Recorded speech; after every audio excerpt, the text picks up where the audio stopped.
right, we're on Keilim Perek Yud Aleph Mishnah Vav 6, Mishnah in the 11th chapter Masechet Keilim. Pikash, so in order to understand that, you have to sort of understand, we're going to talk about the spinning, hand spinning. So there's a whole internet of hand spinning, if you want to really understand it. So you see this girl in this picture on hand spinning on Wikipedia. She has a spinner in her hand, and this is where she has the wool from. I think girls basically spun all the time. That's basically how they did it. Okay? The spinning yarn is with a spindle, a straight stick 8 to 12 inches long, on which the yarn is wound after twisting. Okay? A hook or bone was added to the upper end. A bunch of wool or plant fibers held in the left hand, etc., etc. You could read it on your own. If you ever want to, you can search on the internet. You can see this is exactly how she has this spinner thing, and there's this ball thing at the top in order to make it spin. And there's a hook over here. You can see it over here. You can't really hear it. You can watch it. There's a hook over here, and she's going to attach that to you can watch it on your own. You do it like an internet search. She's going to attach it to the wool, and as it spins, she gets more and more string, and it gets lower and lower, and then she ends up wrapping that. She ends up wrapping it around the bottom of the thing. You can watch it on your own if you really want to, but you get the idea. All this is necessary to understand our Mishnah, because we're talking about the pieces of the spinner.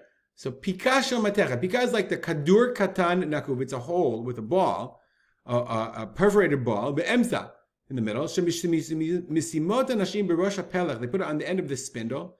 Shetavot that they spin on. Tviyah is spinning up thread. Kadei shichabe, so that it's very heavy.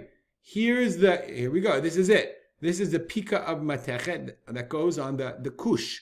This is the kush, and it had this hook. That's exactly what we just saw from this video. It's literally exactly the same thing, which is pretty cool, although she's showing how to do ancient things. Anyhow, so what if that ball, this pika, this thing, is it mekabel tuma or not? Is it clean of itself? Rabbi Akiva, mitameh. Rabbi Akiva says it's tameh. Chachamim say it's tahor. Why does Rabbi Akiva say it's tameh? The klima tachot, she'esho shem b'fnei atzma. It's its own name. It's called a pika. It's tameh. Chachamim say it's tahor. No, because there ain't no shem b'fnei atzmo. Ela shem levai. Shem levai means it's got that's what they call it. It has a nickname.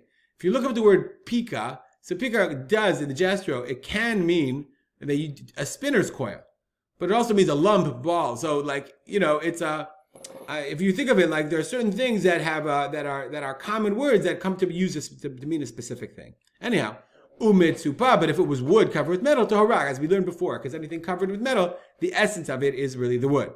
Hakush v'ha'ima, kush v'ha'ima v'hamakel v'hasimponia v'hachalil shel matechet tmeim.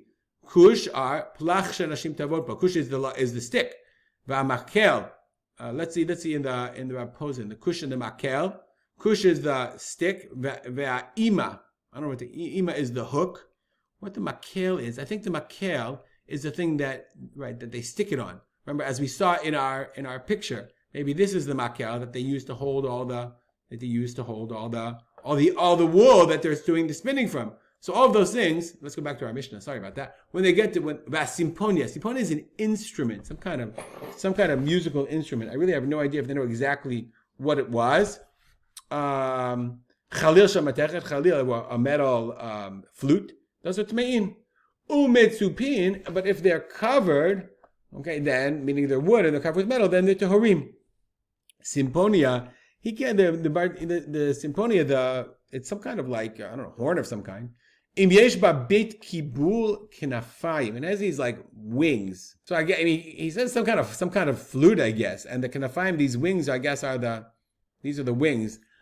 I don't know if he knows exactly what this is. Honestly, I have trouble picturing it. If you have any idea what this simponia, this flute was, if it has a beit kibul kinafayim, they had these wings on it. So if I had a place to store them, then ben kach u ben kach tamei, then for sure it's tamei, even though if it was wood and covered with metal, nonetheless it had what's called a beit kibul. We learned anything that has beit kibul is mekabel tuma. Again, if you know what this simponia is, maybe Reb Posen is right. Maybe it's maybe it's a flute with these kind of wingy things. I'm not sure what they'd be used for, but I have no idea. We'll stop here. Dedicated. Remember me, my father, Rav Simcha ben Yitzchak Kalman. Make it a great day.